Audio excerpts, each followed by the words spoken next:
Ahoy and welcome to the Dailey-Lumber Podcast, Episode 5. I'm Daily Beaton and I'm joined by Sir Lumber here.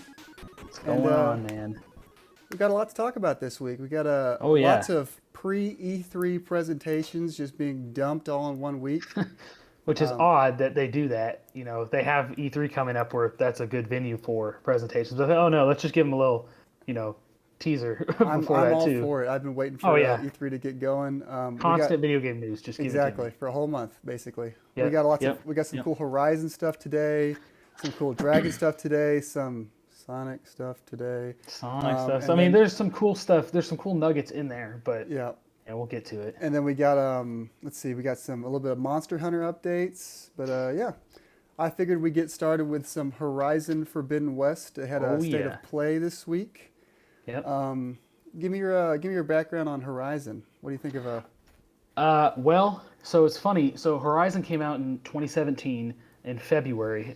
So right before, probably 2 or 3 weeks before Breath of the Wild. So I played Horizon first. I'm sure a lot of people were prepping for the Switch and they ended up playing Breath of the Wild first. And I mentioned Breath of the Wild because people draw comparisons to both games. Oh, all the time. Because it's open world. You use a bow, in both games, and just similar you play stuff. As a strong female lead. Exactly. But so I ended up playing Horizon first because I knew I wasn't going to be able to get a Switch at launch. It just wasn't going to happen. I didn't get one until July that year. So I played.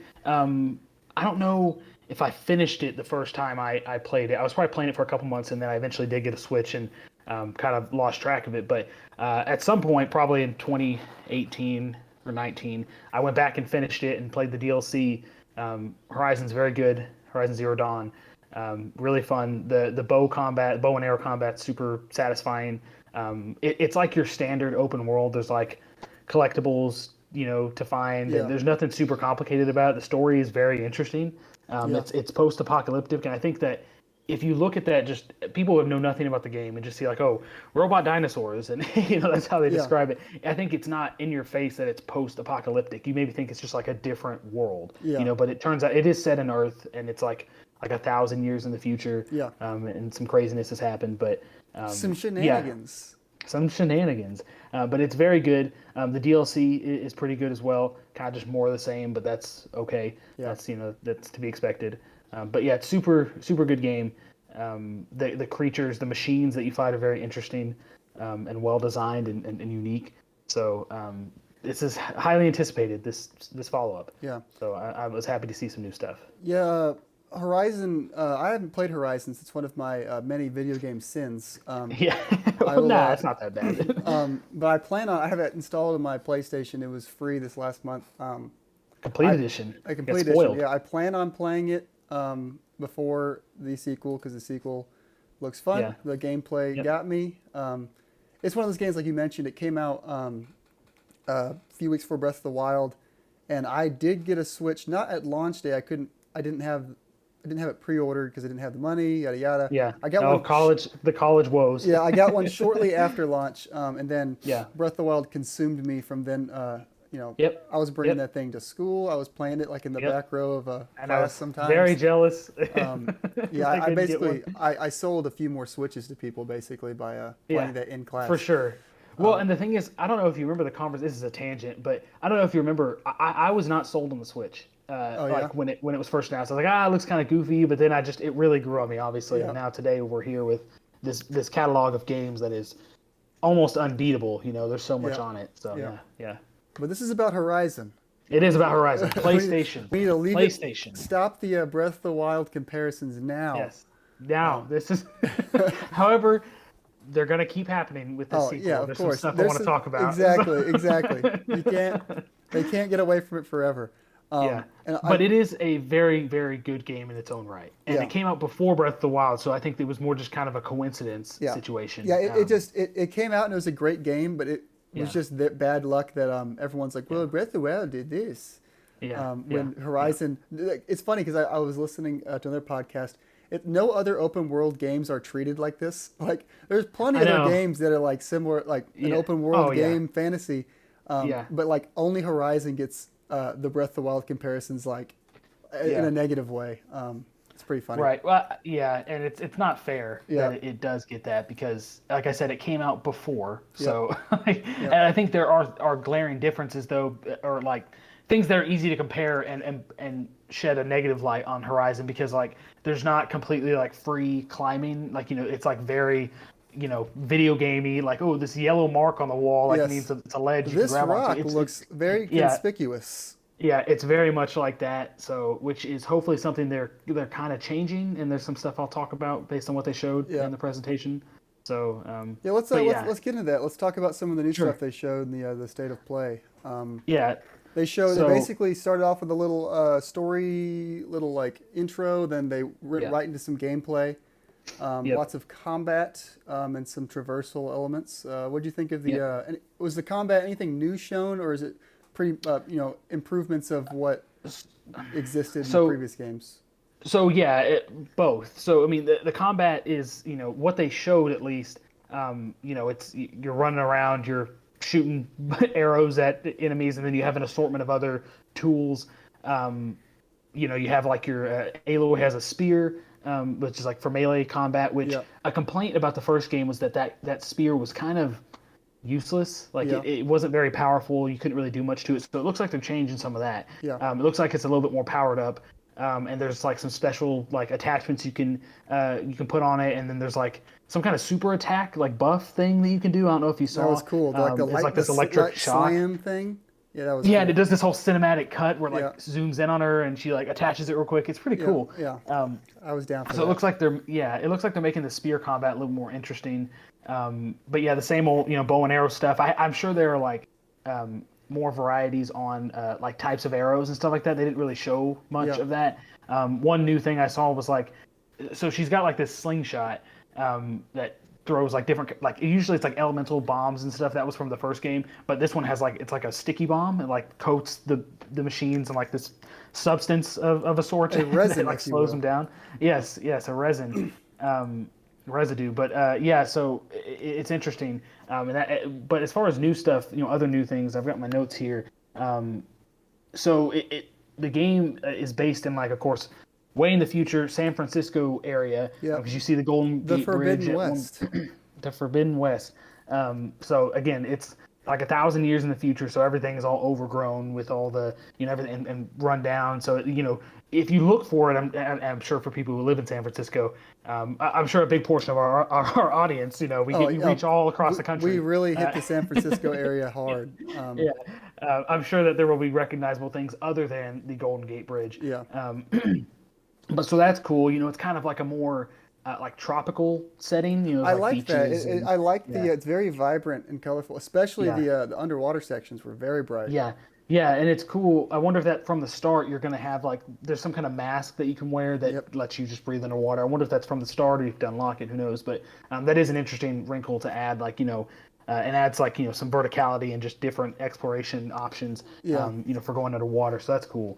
Real quick on the mask, I had some thoughts on that. So they mentioned that you have no oxygen requirement, and at first I was like, oh, there should be an oxygen requirement. It's too easy. Then I thought about it and I was like, well, that's just kind of a hassle, and it probably makes the exploration more fun if you can just constantly swim underwater without worrying about oxygen. I don't know what kind of technology like that Aloy has found to enable that, but like suspend your disbelief, just like let it happen, some kind of like something that acts as like gills on a fish that just kind of absorbs the oxygen and spits out what you don't need. Yeah, so basically, very very first reaction was I thought you should have an oxygen requirement and maybe unlock the unlimited, but then I thought about it and I was like, that's going to make exploration underwater way more fun.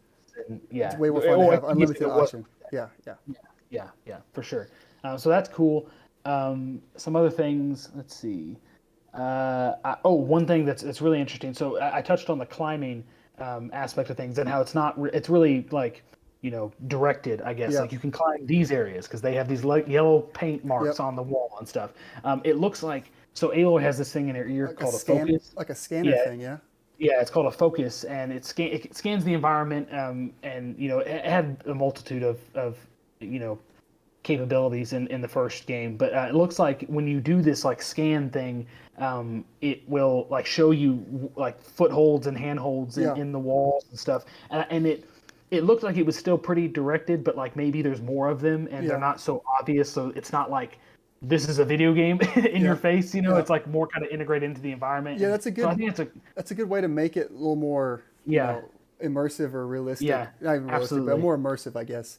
Well, yeah, because it's like the device is identifying where Aloy can climb. Yeah, like that's a cool idea. Like and I'm sure they'll make it like more in depth and like there'll be more places to climb and stuff like that. Yeah. So like in a Resident Evil Village, for example, things that are like breakable or movable, they're like yellow paint on them. There's like a yellow tape around it. Yeah, tape. So it's kind of goofy, but so I'm all for making it like a scan that her technology can. Honestly, that was just like it's one of those things that's like such an obvious solution that I wouldn't even thought of. It's like, oh yeah, she has this thing that can, this futuristic device that can do all this stuff. Like, that's an easy way to get around that. So that was really smart. Another thing they added, it's like some kind of grappling hook thing that like, hooks on a point and like slings her to it. So that makes climbing easier and so that's pretty interesting. And one thing I don't want to forget that was added as far as the clear inspirations from Breath of the Wild, there is now a glider. It's like a little, isn't it like a little umbrella thing? Like she like and it's got like this. I can't remember what they called it. But yeah, it's definitely like probably works exactly the same. I'm all for it. Breath of the Wild. Oh yeah, for sure. I'm happy to see it. Hopefully that means that there's like a lot more verticality and like you can a lot more freedom. You can just like jump off stuff and go to some other random place. And, so that presents some cool opportunities. With the glider. So I thought the gameplay was kind of funny. Like I said, I haven't played the first game.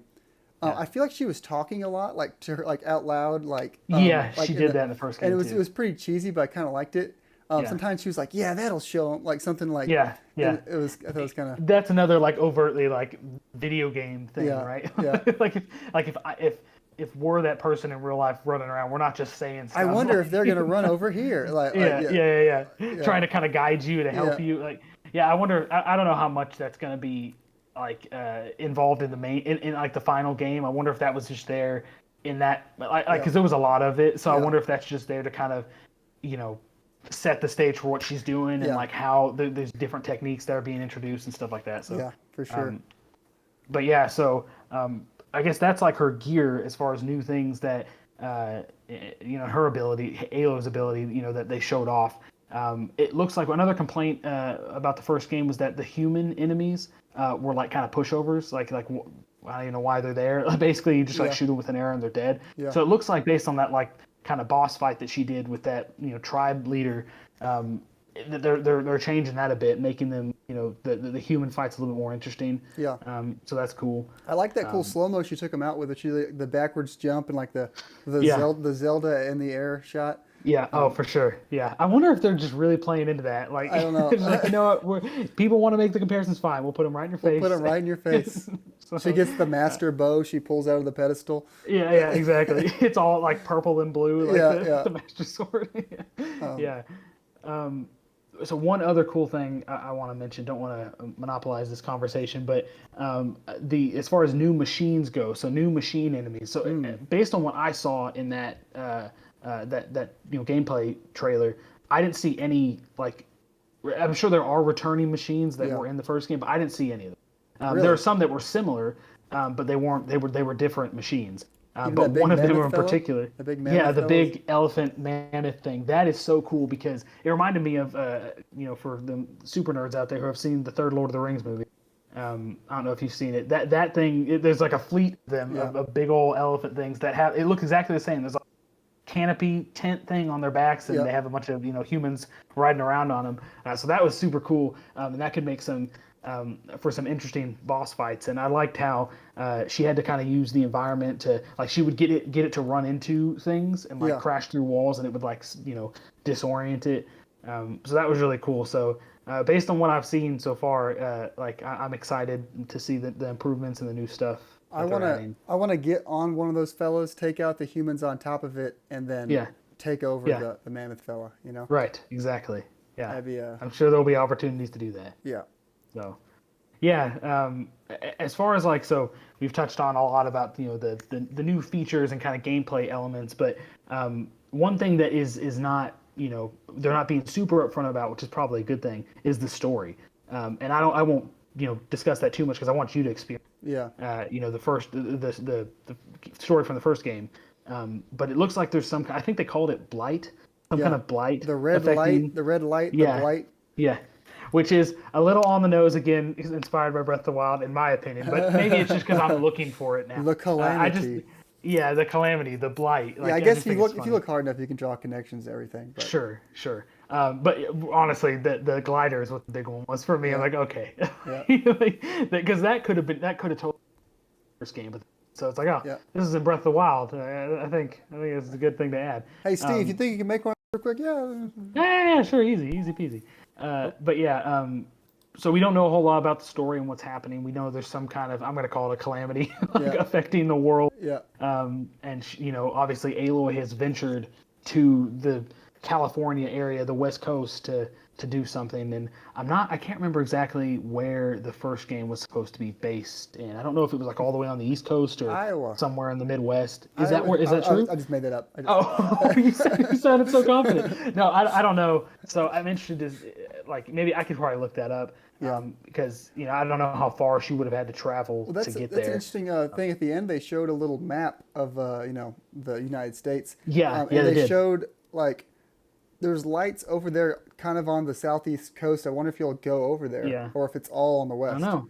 Yeah, I wonder how big the map's going to be. It's a good question. And then we've seen kind of the coast, the tropical setting, and I wonder if what else we'll end up seeing, because I mean that region of California over there. I mean, if you go far enough north, you'll get snow and mountains and all that stuff. Did you also notice in the map they had the big old gap on the on California, because California's separating from the United States.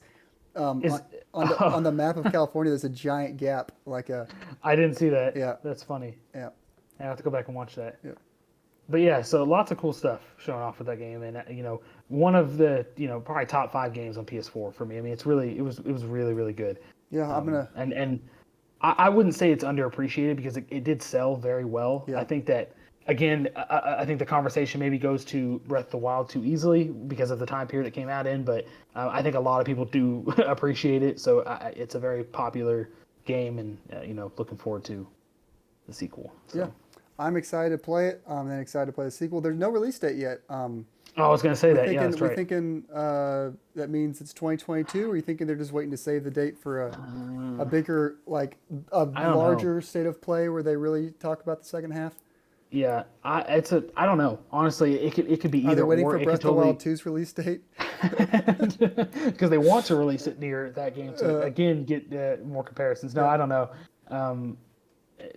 Honestly, it's so hard to tell nowadays. Yeah. Even in a regular non-COVID world, it's hard to tell when things are going to release. But now it's they're showing us a bunch of cool stuff, but we have no idea how that game has been impacted. And I don't think they've ever said even a release year for it.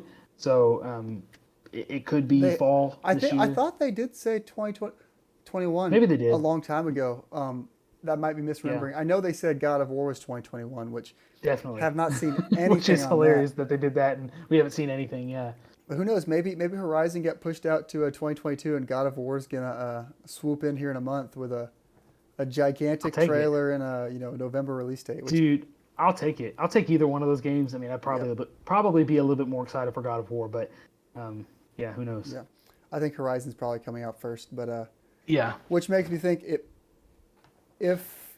this seems like their holiday game, Sony's holiday game, but yeah, for sure. I don't know what else would fit that slot if it's not Horizon. That just again begs the question, what about God of War? If that's coming out this year, you don't want them to be fighting each other. Yeah. So if this is a holiday game, it's God of War before that, but God of War came out after the first God of War came out after the Horizon. So that's why I'm caught up, because if they're both still planning on coming out this year, God of War would probably come out after and get That's November. what I think. And then that would mean that Horizon would have to come out in September, October, maybe. Yeah. Which if that's the case and they didn't give a release date, then I think it doesn't line up. No. Yeah. So I wouldn't be surprised if both of those games were pushed to next year. Yeah. But who knows? We'll have to see. But excited nonetheless. I'm also excited. Let's move on over to another presentation of another series of games I don't have as much experience in I should have. That's Dragon Quest. There was a Dragon Quest event. Was it a 35th anniversary thing or a 40th anniversary? Or whatever? 35th, yeah. Yeah, it was some sort of anniversary thing. But there were 6 games. I would argue, six things announced. six asterisk games shown. Yeah. Just gonna run through them real quick. There was I don't remember the exact name. It was a mobile game with is it Dragon Quest puzzle? It was like Keshi. Yeah, I didn't. But I think they also said Dragon Quest erasers because they looked like little erasers. Yeah. A mobile puzzle game. It's probably gonna be like Bejeweled. It'll sure. Probably make them. Maybe I'll try it out. Make them lots probably of money, not, I'm sure. Yeah. Then they showed an update for Dragon Quest X, like the online MMO that's Japanese only.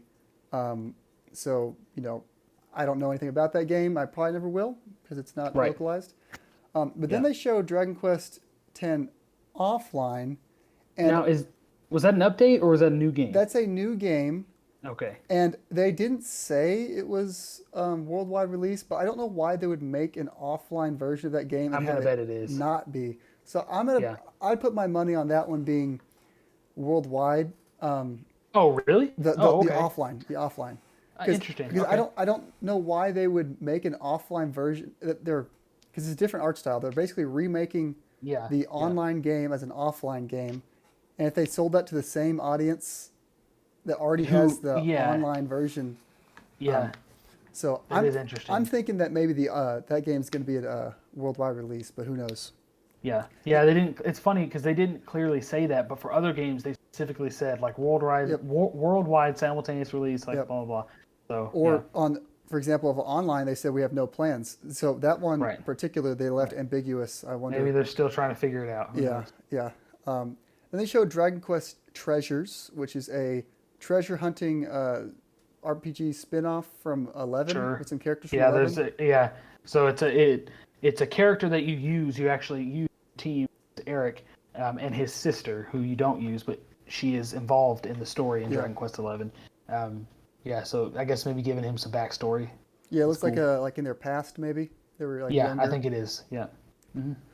Yeah. Then we've got the one that I personally am very excited. They have a Dragon Quest III HD 2D remake in the style of like Octopath Traveler. That game looks beautiful. Super exciting. I'm super excited for that one. Dragon Quest III, just real quick backstory. I haven't played any Dragon Quest games, which is another one of my video game sins. I'm going to play 11 soon because I've heard it's, very good. I need to play it. I've wanted to play the old games, but 1, 2, and 3, the Switch ports are like the mobile ports, and I've been avoiding them. So I was super excited to see the HD 2D version of Dragon Quest III. It looks great. I loved Octopath. I did like 100% in Octopath. I'm super excited for Project Triangle Strategy, which also has that art style. Heck yeah. Give me all of the HD 2D. Yeah, dude, I don't know what it is. It's like a pop-up book, but it's so nice. So when they showed Octopath, like, oh, that's really cool. I didn't think they'd keep using that engine. Then they showed Project Triangle Strategy. I'm like, okay, that's really cool. They're going to keep making new games with this. Yeah. But now this shows that they're okay with Square Enix. That is, they're okay with remaking old games. And there's some other Square Enix RPGs I've really wanted to play, like Final Fantasy VI is one I've wanted to really dive into, and then Chrono Trigger. I would love if they showed it. Just give like literally every old Square Enix. For sure. RPG. That would be an awesome way to be able to play those.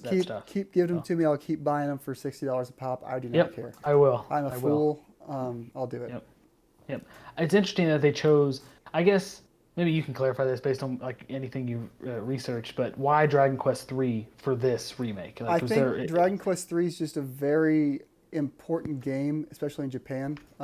That's the one with Erdrick, right? Yes. I think it's just a really, it's like the Super Mario Bros. Of Dragon Quest. It's like one of the biggest foundations of like the Super Mario World, or sure, maybe so, or like I'm saying it's very important. Gotcha. From what I understand, it really laid the foundation of what like modern day JRPGs are anyway. They kept that foundation and kept that gameplay. Yeah. Because I think the first game you play as a single character, just one character. and the second game you have a party of 3, but it's like they're like a set party. You can't change stuff about them. I think the third one was the first time like you could switch out your party, and you could also like customize your party to your liking. And they've rolled with that since, from what I understand. That makes sense. So I think it's just similar to it's an important game, basically. Yeah, and those games are similar to other lengthy RPG series like Final Fantasy and such, where they're connected in certain ways, but they're not like you don't need to play the previous games to understand the story or whatever. So I also do not have much experience with Dragon Quest. I have played Dragon Quest 11 on Switch. It was very good.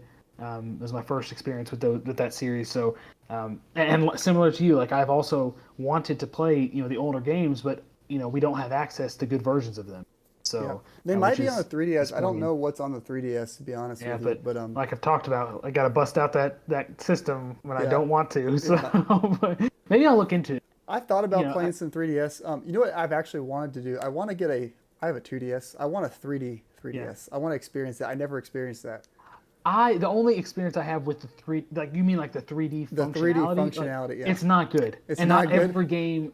No, and like if anything, it'll give you a headache, or you won't even notice it. It's like two ends of the spectrum. From what I've seen, and the game itself has to support it. And I think there's also some aspect to it, where like the console itself will force some kind of weird visual thing onto the game. It just makes it look weird. It's not good. Okay. It's not like nah. So get a 3DS for because I mean they have a nice big screen. They're really well put together little handhelds, but not for that functionality. I would get a 2DS XL if that's what you're looking for. Yeah, I've got my doorstopper 2DS, but I would like a 2DS XL. If I had it out right now, I would show off the Pokeball 2DS XL that I have. I know this is a tangent. We've already dug in a little bit on it, but there was I think Walmart was selling 2DS XLs for $99 at one point. I'm like, I don't need that. And it came you definitely don't need it. But I looking back on, I totally should have hopped on that. I mean, because obviously that system has such a good catalog of games. You can play all the DS games. Yep. So it's like there's like thousands of games. But back on topic, I think Dragon Quest 8 is on the 3DS. So if you want to get into, I think that's the one with the pirate fella. Pirate fella. Yeah, gotcha. I don't know anything about that game, but he's wearing a cool little bandana and looks like a pirate man. No. All I know is that Dragon Quest, similar to Final Fantasy, there's persistent enemy types. The themes and art, the slimes, of course, big. And I gotta have that slime control. That's another regret. I never got the slime controller. Yeah, for sure. I mean, I'm pretty sure it was like really expensive at launch too, whenever it did come out. But you live and you learn. You lose some. Yeah. And then, you have anything else on the? No, just looking forward to that. That's gonna be awesome. Just like you, I played. Can't wait. It's going to be great, that remake. And the last thing they showed, I thought was, I think they were bearing the lead a little bit. So they were like teasing Dragon Quest 12 the whole time. They kept like changing what's coming next. The hand on the clock. They kept like putting it at 12 and all this goofy stuff. And then they just showed like a very teaser, basically a logo. And it was a cool logo. It was well animated. Yeah. And if the game looks anything like that, I'm going to want to play it on my best console. That's what I was going to ask. Because the CG of the trailer kind of looked like maybe it's going to be just a PS5, maybe Xbox, rather than on the Switch as well. And it may come to Switch still, but I mean, Dragon Quest 11 did not come to Switch when it first launched. It was it did not. A couple years later, right? I looked into that game a little bit. There's like so many different versions of that game. Like I think there was like a 2D version that came out on the DS. And you can play the version that is on Switch of Dragon Quest 11. You can play that whole thing in 2D. Yeah, so the 2D version came out on the DS, like in Japan only, and then maybe at the same time as the PlayStation version that we know, and then the definitive version came to the Switch first and was like an exclusive to the Switch for a while. Yes. Very confusing. Then came to PlayStation after, and then it's on Xbox Game Pass. Yeah. So yeah. Yep. So I wouldn't be surprised if eventually some form of Dragon Quest 12 gets on the Switch. But along with you, if it comes out on the PlayStation I will most certainly be picking it up. It looks. Yeah. I'm excited. I'm all in. I'm expanding my horizons of video games now. There you go, and more. It literally. Yeah, It's exactly. something else you're going to be playing soon. Exactly. So, yeah. And based on what they were kind of saying in the presentation, it sounds like it's going to be kind of a darker, more serious take on Dragon the Quest for series. Adults is what I heard. Yeah, Dragon Quest for Adults. So Because could all be the other lots games of are things, big but baby games that only babies yeah, can play. it's another one like classic RPG trope where it's like at the surface, it's like, oh, it's all cutely animated, and Yeah. but if you really look at the mechanics and the play and the background, like stuff that's going on, you can really get into it. So sure. that's definitely what Dragon Quest 11 strikes me as, because it's the Akira Toriyama, like animation style, Yep. and everything has like these big eyes and bright, and but you can I wonder you if can dive into some stuff because there. Akira Toriyama's been the designer or animator for all these games, from what I can tell. Believe so. So Yeah. if they go into like a more realistic look, I wonder if they'll if it'll. He's getting kicked to the curb. Yeah. Sorry, man. Yeah, maybe so. Yeah. What was I going to say? Dragon Quest 12. Oh, they mentioned that they are going to mess around with the battle system a little bit. Oh, I didn't see that. Yeah, because Interesting, they've been okay. using, like I said, Dragon Quest 3 laid a foundation, and basically they've been using the same like turn-based, what's it called? Yep. What do they call it? The battles, action, whatever they call it. Basically turn-based Yeah. battling. Yeah. But he said they're going to mess with that in the 12th one. I wonder what's going to happen with that. Okay. If I hope it's not like, I want it to be turn-based, like primarily still, because Yeah. I think it's that's what I would want out of that game. But I hope they don't go the route of like kind of more action like route where you have like a team that's like live battling things as they encounter them in the overworld. I still want like that classic random encounter turn-based thing. I like a good random encounter turn-based RPG, and I know Final Fantasy is leaning more into the action stuff. So Right, so it'd be good to have that split of both fronts. So yeah, that'd be what I would want. Even though I haven't played Dragon Quest, I don't feel like I get a real say in this, but I want it anyway. I mean, I barely get to say. I've only played 11. Yeah, I would play. That's the mainstream one to play. I'm excited to play 11. I have it on the top of my backlog right now. Oh yeah, very good.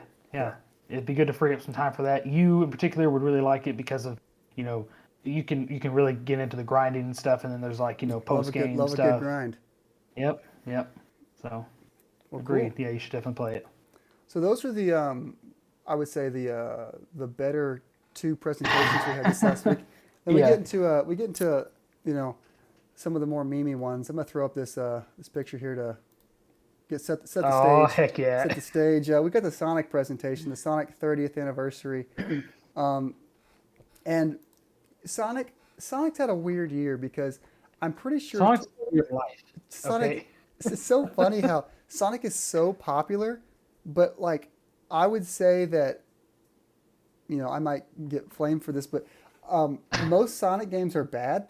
But there's a lot that are. Yeah. They're not very consistent. But there's it's those 3D ones. I thought a lot of the 2D ones. There's not a whole bunch of 2D ones. I know there's the retro ones, but when they started going 3D, they just kept there's missing a lot of and they're all very strange too. Like they're props to them for mixing it up. But so there's a Sonic 30th anniversary, and the big one everyone wanted was the new 3D Sonic game, which we'll touch on in a bit. But they had some interesting stuff in here. They had they announced that Sonic Colors Ultimate, I believe, is coming to Ultimate, yeah. I guess PS4, Xbox. I think it's all the major consoles. Yeah, I don't know if it's PS5 and Xbox Series, but I think it's a PS4 game from what I can tell. But I'll probably get that on Switch. Oh yeah, and that game is well regarded, I believe. I have not played that one. Well. I played many. One of those games that do you know when it came out in the Wii's life cycle? Probably. I know. I remember. Was it late? Probably because that was my weird stretch of when I fell out of Nintendo. Was like late Wii, early Wii U. Same here. Yep. I was playing a lot of Xbox 360 back then. Yep. But yeah, so I've played a lot of Sonic games, but good for me. I have not played Sonic Colors, and it's a good game, so I'm excited for that. Same here. They also announced Sonic Origins, which is Sonic 1, 2, 3, and Knuckles and Sonic CD. Will be coming. 3 and Knuckles. 3 and Knuckles. 3 and Knuckles is interesting too because if I remember correctly, I might be butchering this, but a big reason that game hasn't been on more collections, something to do with the music. There's some like music licensing problems. I think there's like Michael Jackson songs in there that Weird. they have like trouble. Oh my goodness, that's hilarious. Yeah, I don't 100% understand that. I might have got that stretched out a little bit, but I'm pretty sure that's what something to do with Michael Jackson's music and Sonic 3 and Knuckles. I don't understand. That's pretty funny. Funny enough, Sonic CD, I think will be I think the game is getting a physical release, and if it does, it'll be on a Switch cart, which I think is a pretty funny little thing there. So those are the first two games they showed, or the first two games I've written down. Then there was various other like appearances Sonic is making, and like other random animated games, like stuff. that hospital game. I think Oh, it's a yeah. 2 Point Hospital. Like I saw some funny stuff.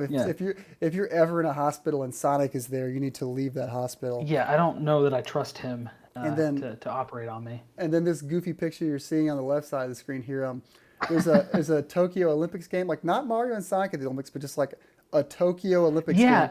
It was weird because they like presented that as this is the official game of the Tokyo Olympics. I'm like, but why are you guys talking? Did they make that? Like I have was no so confused. idea. And then the funniest, it's not like Sonic. It's a guy like in a Sonic costume. Yeah, it's like your human character in the game is in a Sonic costume. It's not like Sonic is in the game. No, a guy in a Sonic costume's in the game. Yeah, it's so goofy. But I love this picture of him rounding second base. It makes me so happy. Yeah. And he's playing like ping pong, and he's all this goofy stuff, man. Needless to say, I'm not going to be picking that up. No, that's a day one. That's a day one pickup for me. Just to have this. I might pick up this Sonic costume if they sell it anywhere, and I'll just start podcasting in the costume. The eternal Halloween costume for years. Yeah, it's just my new thing. Just your new day clothes. Yeah, that thing is cursed. I need to stop looking at it. Yeah. They also had another couple things. They're releasing an 80-page comic, like a 3-part comic or a 3-book comic or something like that. Gotcha. Yeah. That's cool for people who are into that. But I personally was excited for the Sonic art book, which it's like a 30th anniversary art book. I think they had shown actually before this presentation, but they highlighted it here, and it was on sale for like half off. So I got that pre-ordered. So it's already out? No. I pre-ordered it. It's already on sale for half off? Yeah, it was like Wow. like I think it's like a $40, but I got it for like $25 or something like that. Wow. Off of Okay. Amazon, Good but for it you. says release date not known. I'm very confused, but I have claimed it for the price that it was at. Yeah. And I played a lot of Sonic in my youth. I'm a big Sonic Adventure fan. Yeah. And there's, it says that the art book covers all Sonic stuff. So I was like, oh, maybe there'll be some cool Sonic Adventure stuff in there. And I played Sonic Mania. I played all the Game Boy Advance Sonics. So I would say I'm a 7 out of 10 Sonic fan. I play most of the big games. I don't play all the random like Sonic and the Black Knight strange games like that. Sonic Forces. Sonic Forces I've not played. I've played Sonic. It's a Sonic racing game on the GameCube and the Wii.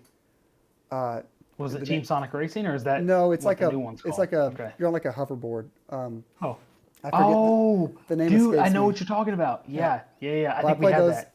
It might be called Sonic Racers or something like. It might be something stupid like that. But I really I liked those games back in the day. So I'm excited for new Sonic stuff coming out. They well, I guess just to get into it, they did show like a teaser for the new 3D Sonic game. Yeah, teaser is giving them some because it was like nothing. It was just as bad as the. So yeah. Except this one, you don't even know what it's called. Like we have no idea. Or okay, funny, go ahead. funny update on that. Like you said, they didn't say the name, but they gave like a weird logo that might mean something to. I don't know. Didn't mean anything basically, to me. they just said 2022. Yeah. So just to get it out of the way, the one game I want is Sonic Adventure 3, and they'll never give it to me because they hate me. But what's funny about this game is they're wanting to like slowly like tease the name of this game over the course of like the next few months and stuff. And apparently they have people have already figured out the name of the game because they did like focus group testing on this game, and like other various like people have dug into other. Basically, the game is called Sonic Rangers, is what it's. Okay, I have seen that name rumored. floating around. I just think it's hilarious that they just can't even. Sega and Sonic team is so goofy with what they're trying. Well, they didn't need to do it this way. Yeah, they didn't have to do it that way. Like, and some funny rumors are going around. Apparently, the Sonic Rangers game that was being focus tested a few years ago, it has like towers, like an open world, like climb the tower and unlock part of the map. Like, so that is not the direction that Sonic needs to go. I don't know if that's gonna be what it ends up being. Imagine just like a Breath of the Wild size map, but Sonic. It's just Breath of the Wild Sonic. He's just running around. I can't wait, man. Nobody wants that. I can't wait. I hope there's. I think Sonic is best when he's awkwardly next to human characters. Also, right. Like in Sonic like Adventure. In your picture. yeah. Sonic Adventure. There's a. I don't know if you ever played it. The Dreamcast and the GameCube game. There's like humans in that game. He's just like Sonic running around the town. Yeah. He's a hedgehog. Yeah. Everyone knows. Everyone knows the strange talking hedgehog. That the sentient hedgehog. Yeah. And all of his strange pals. But yeah, I hope that there's human characters in this next Sonic game, and you talk to them. Sonic is one of those characters that, if you really think about it, that's a weird character. There's have you played Sonic 06? Like the notoriously bad Sonic 06? No, I haven't played really any of those. He has like a strangely like personal relationship with like an actual human in that game, and it's very awkward. But it's like there's a very what do you call it? Notorious scene in that game. Some funny stuff. Sonic is goofy, man. Yeah, but I think that's the best part about it, is how goofy it is and how just wild they get with their games, and how Yeah. Like with Mario, Mario, the next Mario game's probably going to be quality.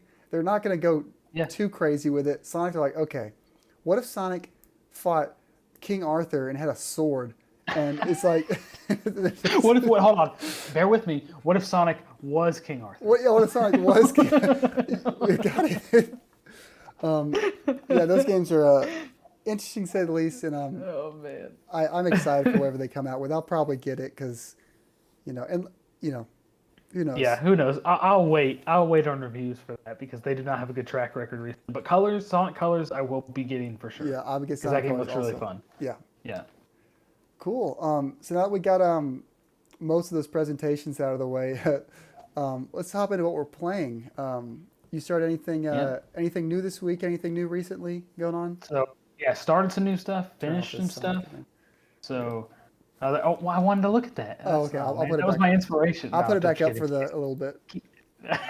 Please take it down. I'm done with it. I've had enough. Okay. I've had my fill. So what am I playing? So this week, I finished up this is a big moment here. Finished up Final Fantasy 12. Oh, nice.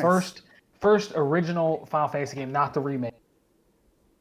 Oh. But first regular Final Fantasy game that I have played through and finished. Nice. So that was a big milestone for me. I put probably just under 60 hours into it. It was really good. It's kind of that that kind of combat style I was alluding to, like the Xenoblade, where you have a party of 3 and you go up to, you find characters, you interact with them in real time. They're not like random encounters. And you fight them, you choose commands and stuff. And so that was really cool. I was way overpowered by the end of the game, I think, because I did my fair share of grind. And then also, I think I got a good understanding for how things could work. Like there was some broken stuff you could do with like you broke it open. Yeah. Yeah, a little bit. So that was a good time. I'll touch on one in a second that you both playing, but I started after I finished Final Fantasy 12. I would just jump straight into Final Fantasy 7. I think I may have mentioned on the, I don't remember, that I had started it, but it was really just to kind of get my feet wet, and like once I start something, it's okay. It's easier to go back and instead of just waiting, like, do I really want? But so I've gotten fully into that game. I'm probably like 14 hours in, I think, as of last night. So I'm having a good time. It's really goofy, but I see the charm and like the appeal for why people really like it. It's fun. It makes you think on your feet. With the battle system, with the ATB, like time gauge and all that stuff. So that's fun. And also just another random thing that I picked up, Mortal Kombat 11 Ultimate on PS5. Nice. I had been wanting to buy that game, but I had like a $15 thing to use at GameStop, so I ended up getting it for like $25. It was on sale for $40. So I'm playing through that a little bit. On sale for the Switch, the Mortal Kombat 11 for like The base $10 right version. now for the base yeah, version. the base version. Yeah. But obviously, I do not think that is the Hey optimal way to man, play that is playing that game handheld is the most competitive way to play. Single Joy-Con Mortal Kombat 11. Oh my gosh, motion controls, like just Yeah, like boxing, like Wii boxing. Yeah, Yeah. exactly. So Get over I'm here. playing that. Exactly. Other than that, also playing Monster Hunter Rise, and Yep. we can talk about that in a minute though, and what we're doing in connection to the update and such. But what are you playing? So on the Final Fantasy topic, I also started a new Final Fantasy game because I'm on the quest of playing all of the ones I've missed. Yep, same here. So I started Final Fantasy VIII, which is like the strange stepchild of Final Fantasy VII. It followed what was One of the greatest games at the of all time? At the time, Yeah. like the most popular RPG ever, and like a lot of people's favorite Yeah. game. And they're like, what if we just did something different? Just Well, but I mean, you tell me if I'm wrong. I don't know how 1 through 6 were, but I feel like Square has a history of just changing things up constantly. They constantly So, change like- it up. They're very. It's kind of admirable actually. They take something that works, and like, nah, let's just do something different. Yeah. Which is Yep. it's kind of interesting they do that. But yeah, Yeah. I started Final Fantasy VIII. I'm not quite in the. It's very heavy with like the tutorials and mechanics early game. And I'm not quite in the way where like, I don't necessarily know what I'm doing other than like just regular turn-based battling. Like it still has that, but there's new mechanics. I don't really know what I'm doing yet. Right. I'm sure. Yeah, I've heard stuff about that battle system that is just weird. Yeah, Like it's way different. I'll figure it out eventually. But Yeah, for sure. on games I do understand, I recently, just yesterday, I beat Fire Emblem, Shadow Dragon, and the Blade of Light. The first Fire Emblem game that was yes. like the quality of life port localized for the first time. $6 in the eShop that you can no longer buy. Yep. Yeah, I just finished it. It's a product of its time. It's very clunky and old, but I think the quality of life made it playable. Yeah. It's more one of those things like I would, if you're not a big Fire Emblem fan like I am, I would you spend the $6 and just say you have it and you experience it, just almost like a little mini history lesson. Right. But I do not recommend, if you do have it, playing through that whole game is not. Unless you just really want to, or you're a big Fire Emblem fan. It's not. There's other better Fire Emblem games. Other better Fire Emblem games or Fire Emblem like games. Yeah, like your War Grooves. Yeah. That game. I mean, I played the whole game on double speed mode because the regular speed mode was so clunky, man. It was. I'm sure it was super slow. What's funny is all the music, I heard it at double speed, and that's what I have as like the canon version of those songs in my head now. Which is kind of funny. That's funny because just on a tangent, like I'm playing Final Fantasy VII, a lot of it on 3x speed mode, but I don't think it affects the music. The music goes normal speed. Yeah, which is good. Yeah, in this version, it's like it's like, oh gosh, this is super intense. That is hilarious. Yeah, man. but I if you do play that game, I played through the whole thing with a guide. I played the remake on the DS, so I wasn't worried about spoilers. So and the first game is much less forgiving. Like you can straight up get soft locked if you get to the last boss and like you don't have the right equipment, and it does not give you the right. You don't just get the magical sword that beats the last boss. You have to do a certain thing through a course of many chapters to get it. If you don't get it, you just can't win. That's hilarious. It's so That's strange, crazy, man. Imagine being that kid who made it. A kid would never get to the end of this game. I played it with save states, knowing what I was doing, and it's still.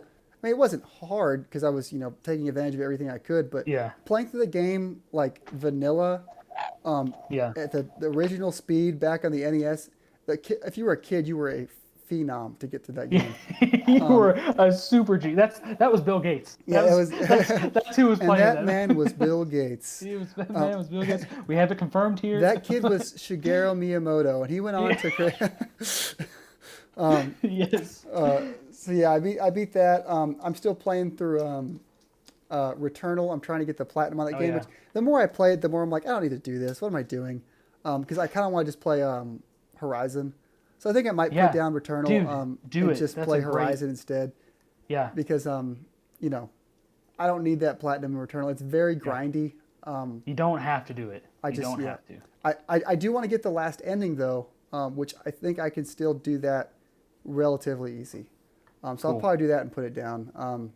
That's a good idea. And hop onto Horizon. That's always been my struggle. You know, while I may enjoy, like Final Fantasy 12, I didn't do everything I could, fight every boss, because while I do enjoy my other things that I want to experience and don't want to, invest so much time into one thing and miss out experiencing something else. So especially when, we're both on this kick of getting through Final Fantasy games, I want to get through like as many as I can, as efficient as possible. And I'll probably take a pause as far as like, being very thorough on Final Fantasy X, because I've heard very good things about that. And if I really like the combat system as well, as much as people are saying that I should, I might pause there. But then I'm, the remake, I'll probably put 16. Like that game comes out. Yeah. I bet that would be a good time. Yeah, so I've entered the gauntlet of JRPGs. I'm doing the gauntlet. I'm doing Final Fantasy 8, 9, 10, 10, 2, and then a Dragon Quest 11 thrown in there, and then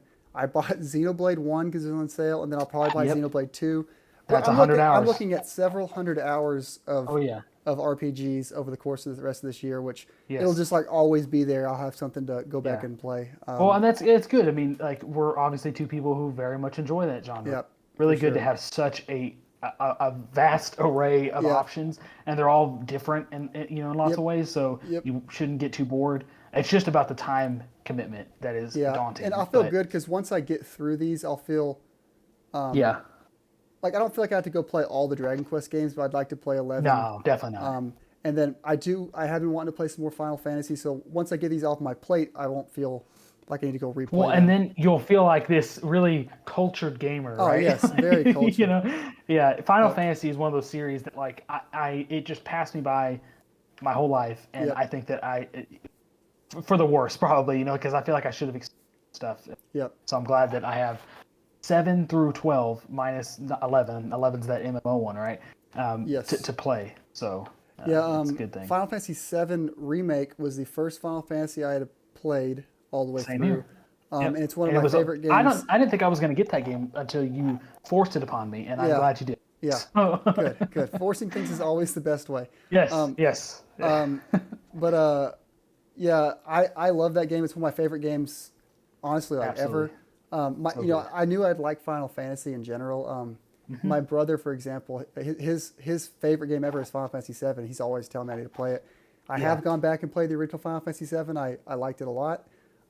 Once I got past the goofiness of it, it was very charming. There's lots of goofiness. I played. It is charming. It really is. It is charming. I've played Final Fantasy 15, which is a charming game also, but in a different way. It's, one word to describe it based on what you said, but okay. It's a funny game. I liked it though. You think you'll ever go back to 15 and do some of that DLC stuff? Because I know that you think you'll never go back. I don't think so. There's a lot of DLC in that game. But no, I'm all about finishing up the old ones and then getting ready for 16. Yeah, that's the thing. I want to get through these old games just to say I've experienced them. Yep. But I don't think I'm going to put all my time in. I'd rather put so much time in a new game that isn't so tedious. Like, it becomes challenging when you see how far we've come in quality of life stuff. Yep. And you want to just do more of that. And I just the history of these games. Yeah. When 16 comes out, I'll dive deep into that. That's going to be great. The setting of that game. Oh my gosh. And then obviously Remake Part 2. Whenever that, big time. Rears its head. That's going to be super awesome. And it'll be fun to talk about that one in context of the original game because it's for sure. Yes. Yeah, be a good time. But the other game I've been playing as well as you is Monster Hunter Rise. Yeah. I played a lot of Monster Hunter when it came out in March. I beat the game. I got the first ending, which apparently is like the half ending. Yeah, like I mean, it wouldn't even call it an ending. For some reason, they rolled credits. Yeah, rolled credits pretty early. But then I have gone back and actually beaten the game. The base game, like what you buy day one, I have gone back and beat that entire thing. Yep, we did that together. I'm finally into the new update stuff. We played a lot of the. I guess we have touched some 2.0 stuff. We have, that we fought one monster, the Chameleos. So yeah. And now we're working towards the 3.0 stuff, which true is ending. the true ending. Yeah, which is grindier than I thought it was going to be. It's not like they don't give it to you for free. You gotta get there. You gotta grind your character up a bit. Yeah, so working on that. But just to hop into that, there was a Monster Hunter Rise 3.0 did come out. They added 3 new monsters, which I can't access any of yet. Yep. They added the Apex Zinogre, which that thing's gonna be terrifying because that monster is already so hard. My notes literally say, as if that monster wasn't already terrifying enough. Yeah. So that thing's gonna be a rough time. Then they added a spoiler monster, which is the true ending to the game. For reference, for people who've played Monster Hunter, to get to that you need Hunter rank 50 to unlock that. But to get the last monster they added in 3.0, the Valstrax, you need Hunter rank 100, which frequent guest on the show, Andy Landy, is big Monster Hunter guy. I think he's only like Hunter rank 77 or 80. Something like that. Yeah. Like he's played a lot and he's much further than this. And he can't even play this thing yet. Yeah. So that's quite the grind. I'm sure I'll get there eventually. Yeah. It looks cool. I've seen some funny clips of that thing doing some devastating stuff. Yeah. But yeah, I'm at like Hunter rank 25 or so. I think you just got to 30. I got to 30, which it's funny. It's nice how they cap you off. Yeah, it caps you off every 10 levels. You have to do like a quest to proceed to the next set of 10 levels. Yep. But if you do anything before doing that quest that unlocks the new levels, it just banks your XP that you acquire, and so it'll like level you up. Yep. So yeah, I got to 30 after that one quest we did. So yeah, I'll have to moving along there. I'm moving along, but I need to pick up my pace if I want to get to 100. I want to, like, as much as I like Monster Hunter, I want to get to a point where I can like put it down for a little bit without feeling bad, because they keep adding stuff. Yeah. Now I've been behind on it. I think once I finish this, I'll take a break. Yes, for sure. That's because the stuff they showed, like the roadmap in their presentation, and it's like they're going to do a series of like collab with Capcom. Yep. So adding probably cool costumes or whatever, and maybe some monsters here and there, but nothing that is going to affect. Lady Dimitrescu costume. Yeah, can't wait. So I want it to size you up. Yeah. You like 9 feet tall. Or 9 feet wide if you can play as the merchant. What's his name? Oh, the Duke. Heck Duke, yeah, man. 9 feet. Duke. Yeah. Yeah. Oh man, would love that. But yeah, so I agree. But I do think that this, once we get through this next update, and I would like to get to the Hunter rank 100. Yeah. That would be cool. But I'm really concerned about just getting the ending. Yeah. That's mainly what I want. Is the ending. That's where I will definitely play to the ending, the true ending, and then if I'm still feeling it, I'll grind out 50 more levels. Right, and it can be just one of those things you jump on for, do a couple quests, and then you get like maybe 10 Hunter rank levels, and then put it down for a day or whatever. Yeah, so it can be done. Yeah, I'm all about it. But Monster Hunter Rise is a great time. A lot of content. I'm starting to get to that point where I'm actually. I upgraded my weapons and armor for the first time. Big time, you did. So it was actually drastic. It was starting to drag on me a little bit because I was playing with like really underleveled stuff for like no reason. I don't know why I was choosing to play like that, but it's like, man, it takes me an hour and a half to kill a monster. I was like, what if I just doubled my strength and bought new armor and your defense and everything? Yeah, I'm having a good time. Yeah. But any other thoughts? Playing the game as it should be. As it should be, yeah. Any other thoughts on Monster Hunter? No, I'm just I'm glad that I got through the base game stuff and now keep grinding away slowly. But I have added that game to my 2021 video games beaten list that I like to track, because I think I put like probably 80 hours into that game. I think to have beaten it, and then eventually later on in the year, and maybe the that true ending. Yeah, cool. All right, let's move on to the last subject I have on here. This one's a quick one because I'm kind of getting tired of talking about it in general. Yeah.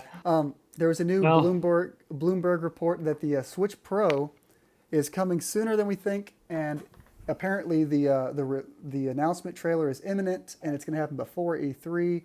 Everyone was waiting all day last Thursday and Friday, like, oh, is it going to happen now? Now people stressing me out for no reason. Now people are saying it's going to happen this week, yada yada. Basically what I'm interested in is the idea is that Nintendo wants to show this before E3, with the implication being they're going to show Switch Pro games at E3. Yep. And while so that's interesting. So Switch Pro exclusive, or maybe games that are on both consoles, they're going to highlight. They're going to highlight for the Switch. So basically, what I'm getting, obviously, any Nintendo first-party developed, published, anything related to Nintendo themselves is going to work fine on the regular Switch. They're not going to, alienate, push away. I mean, 80,000 units. How many units? 80 million. Sold? 85 million, something like that. Jeez. I think it's 85. Yeah, I think they're going to hit 100. All of them have Joy-Con drift. yeah. Don't get me started. I've been fortunate. I don't have any Joy-Con drift yet, but I play a lot with a Pro controller. Either way. Yep, me too. I think what would be cool is if they show. So obviously they'll show maybe Breath of the Wild 2 trailer, and how beautiful it looks on the Switch Pro. Blah blah. Yep. But maybe we'll start getting some third-party games that can't play on the regular Switch, and you have to have a Switch Pro for those. Oh, I think that's inevitable. Because there are, we've seen all those Bethesda games come, like the Dooms and Skyrim. Well, that's an old game, but you know what I mean. Like there are plenty of games. Witcher probably shouldn't be, but yeah, either games that already barely run, third-party games that barely run the Switch will get kind of a boost, or games that couldn't previously be supported on that console will now come to it. So yeah. And so basically the Bloomberg article, they said the same stuff, the 4K screen, yada yada. But then every time there's rumors like this, like conveniently hours later, more rumors start coming up. So now the new thing is, it's going to have 2 USB ports. It's going to have an Ethernet port built in, and Bluetooth. Oh yeah. I would kill for some Bluetooth. An Ethernet port on the dock. Yeah. Okay. Which that's not crazy. No, that's perfectly reasonable. Nintendo's never had an Ethernet port on a console before. Never. But I don't know why. This is 2021. Yeah. We are fully into the new age. They took their half step with the dongle. What? Dongle fan. Golly. I don't have the dongle, but I need to get a dongle. But I need to get it. I don't even have a good place to access an Ethernet port anymore. Yeah. So. But yeah, it'll happen eventually. I think it'd be interesting if it did come out this week. I'm going to go out on a limb and I'm going to roll with it. It's definitely announced. Yeah, announced. It's getting announced this week. I'm on.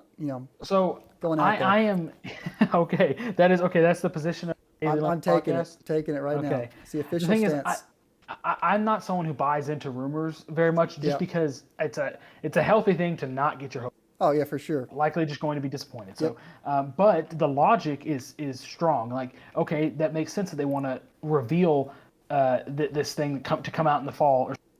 And yeah, it gives devs more to talk about, like the games that are going to be on that console and be optimal on this new.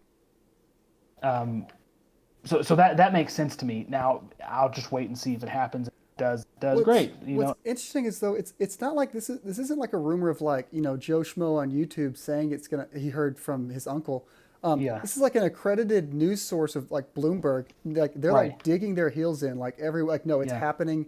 Here's our news sources. Here's the new updates. Like it's funny if Nintendo just has like a review video ready to go. And they're like, oh, Bloomberg is saying stuff. I'm going to prove them wrong.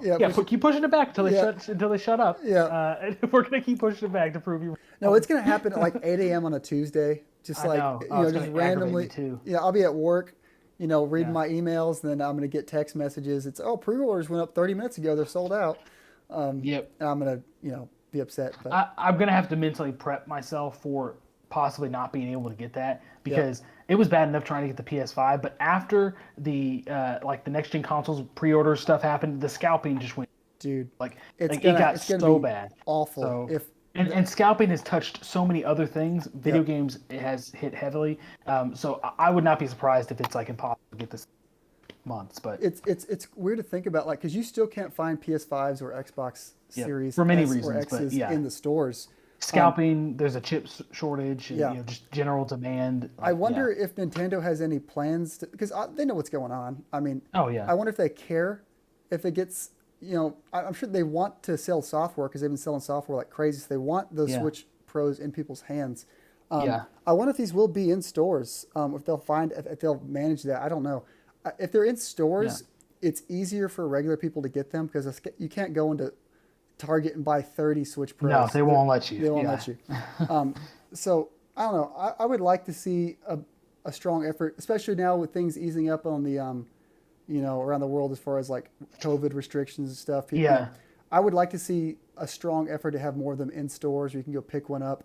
I'll wait in line and get. Oh, for sure. But it's obviously convenient to order online and get it, but you never know if you're going to, and it's the web pages are always crashing.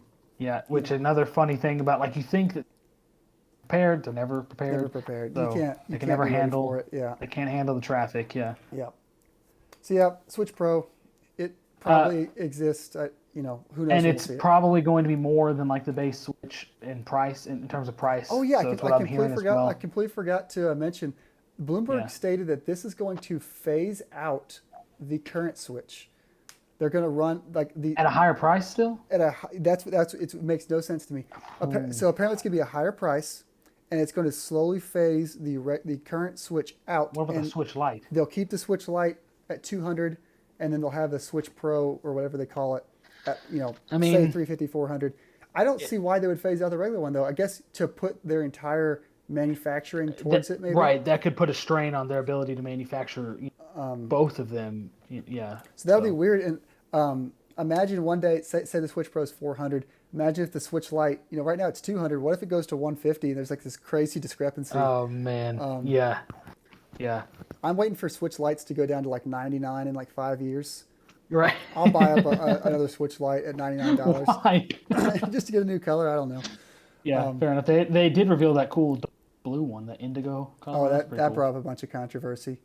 Did it? About is it purple? Exactly was? Is it blue? Is it indigo? I'll call it indigo. Yeah. There's my stamp. I'm indigo. Standing strong on that. What's funny? The GameCube, the purple GameCube, they call that indigo. I agree with that too. Really? That's just purple to me. Yeah, it's not like your typical purple, but yeah, that's another one. I think the dark blue of that Switch Lite is indigo.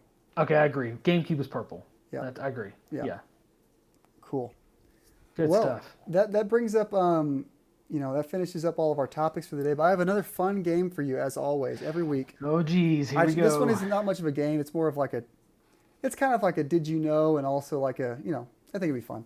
Okay. I'm going to tell you two games, and you're going to tell me which one came out first. That's the entire. This is really going to test my knowledge then. Very going to test your knowledge, yeah. So there's only there's 3 sets. They're all Nintendo related, just because that's what was on my mind when I was doing this. Yeah. And there's this kind of little interesting little tidbits here. So yeah, I'll give you 2 games. Your first 2 games are for the NES, Metroid, and The Legend of Zelda. Which one came out first? Ooh. I'm going to say The Legend of Zelda. So you are correct, and also not correct. So okay, is it like so it's interesting. when it released in Japan? So in Japan, Zelda came out February 21st, 1986, and Metroid was August 6th, 1986. So a solid 6 months. But everywhere else, this is crazy. Metroid came out August 15th, 1987, and Zelda was a week later at August 22nd, 1987. But these games were they're in Japan. In Japan for like a year already. Wow. Which that's one thing, but imagine like today in current days getting like a Metroid game and then a week later getting Zelda. Yeah. No way. It's obviously a way different scenario back then because it's the first games, but I thought that was a interesting little tidbit. For sure. Okay, your next set. These are 2 Metroid games. You have Metroid Prime on the GameCube and Metroid Fusion for Game Boy Advance. I haven't played either of those games. Metroid Prime and Metroid Fusion. I think Metroid Fusion is a It's another one of those games I want to play later in the year. Yeah. I think it's like a remake of the first game, or it might be Zero. That might be Zero Mission. That might be Zero. Maybe Fusion is I thought it was like a sequel, maybe. Yeah, maybe Fusion's the sequel and Zero Mission's the remake. Either way, Metroid Fusion and Metroid Prime. I'm going to say Fusion came out first. Came out first? Yeah. So another wild turn of events. You're kind of wrong. Okay. So an interesting thing about these games that I've always heard was that these games came out on the same day. What? Yeah. So Metroid Prime and Metroid on the GameCube and Metroid Fusion on the Game Boy Advance, I always thought they came out the same day. But when I looked up the actual dates, according to Wikipedia, I don't know why, Metroid Prime came out November 17th, 2002, and Fusion came out November 18th, 2002. So according to, I looked at multiple sites, they came out a day different, which makes no sense to me. No. I don't know why that would happen. That is so strange. But at least they're different consoles, but what do you do if you're a big Metroid fan? They're like, hey, here's 2 new ones. Yeah. I mean, maybe the idea is that so kids back then maybe did not have both. Maybe some only had handheld or just the GameCube. That's true. So here's the next one. This one, I think you'll be able to get this one just by logic. Okay. But these are Rare games, and like Rare, the developer. And this is just more like, it's very surprising when these games came out. Yeah. Banjo-Kazooie, Donkey Kong 64, and Banjo-Tooie. What order did they come out? Gosh. I obviously I know which one in the Banjo games first and second came out in that order, but like I'm curious now what the wrinkle is. So basically it's did why I don't know. I don't know a lot about these games. As far as I know, could have came out after 3D platformer collectathons made by Rare. Yeah. I'm gonna say it was Banjo, Donkey, and Banjo-Tooie. You're correct. Here's what's crazy about this. So like I said, these are developed by Rare, and I think they're obviously Donkey Kong 64 might have had some Nintendo help with the development, and obviously I think they were published. All 3 were published by Nintendo, if I remember correctly. Yeah. But this is crazy. So Banjo-Kazooie, June 29th, 1988, and then Donkey Kong 64, November 22nd, 1999, so a year later, and then less than a year later than that, Banjo-Tooie, November 20th, 2000. So they put out 3 games in 2 years and a couple months. Some months. Wow. That's impressive. It's pretty crazy. And they're all well regarded, right? Yeah.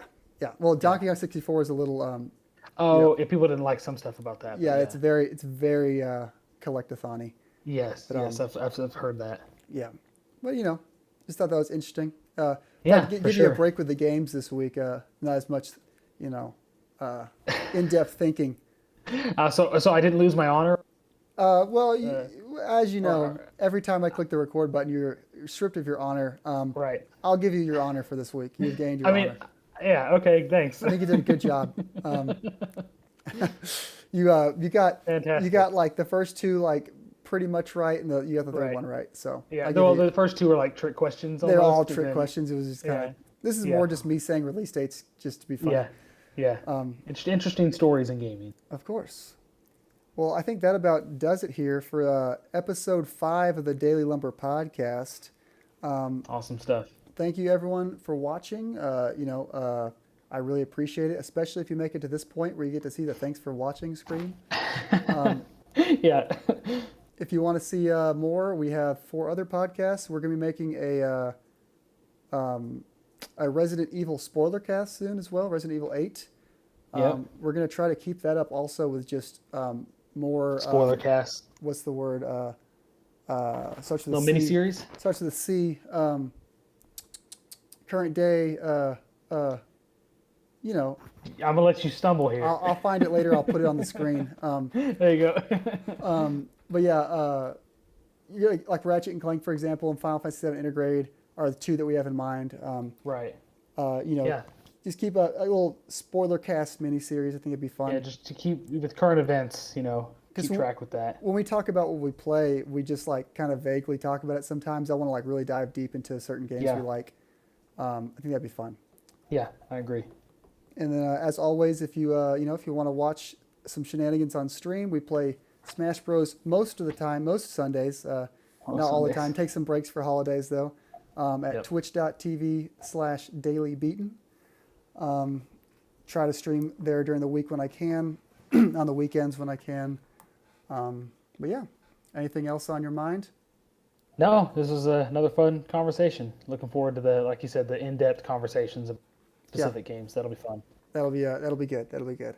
Yeah. Alrighty. Well, I guess I will see y'all next time with I guess it'll be close to E3 by the time we do the next one. Maybe we'll do a pre-E3 predictions video and then a post-E3 reactions video.